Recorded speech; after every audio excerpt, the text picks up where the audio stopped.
Hello' friends, welcome to my YouTube channel. মই আজি এটা অতি গুৰুত্বপূৰ্ণ খবৰ দিবলৈ লৈছোঁ। খবৰটো হৈছে অসম চৰকাৰে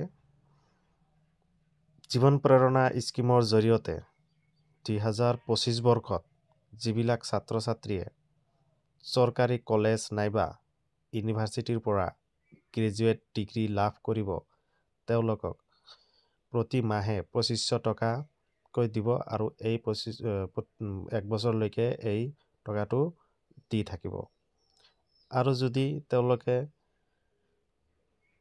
এককালীন অৰ্থাৎ একেবাৰে ল'ব বিচাৰে তেতিয়াহ'লে 25,000 টকা এককালীন সাহায্য লাভ কৰিব।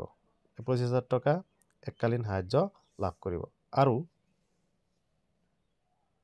ৰিচাৰ্চ স্কলাৰসকলৰ বাবে যিবিলাকে গভৰ্ণমেণ্ট ইউনিভাৰ্চিটিত ৰিচাৰ্চ কৰি আছে, ৰিচাৰ্চ স্কলাৰ যিবিলাক, তেওঁলোকে 25,000 টকাৰ এটা এককালীন সাহায্য লাভ কৰিব। আৰু ৰিচাৰ্চ স্কলাৰটো যদি দিব্যাংগ হয়, তেওঁলোকে 5,000 টকাৰ এককালীন সাহায্য লাভ কৰিব।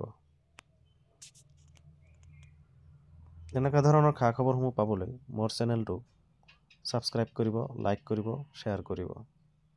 ভিডিঅ'টো চোৱাৰ বাবে আপোনালোকক ধন্যবাদ জ্ঞাপন কৰিছোঁ।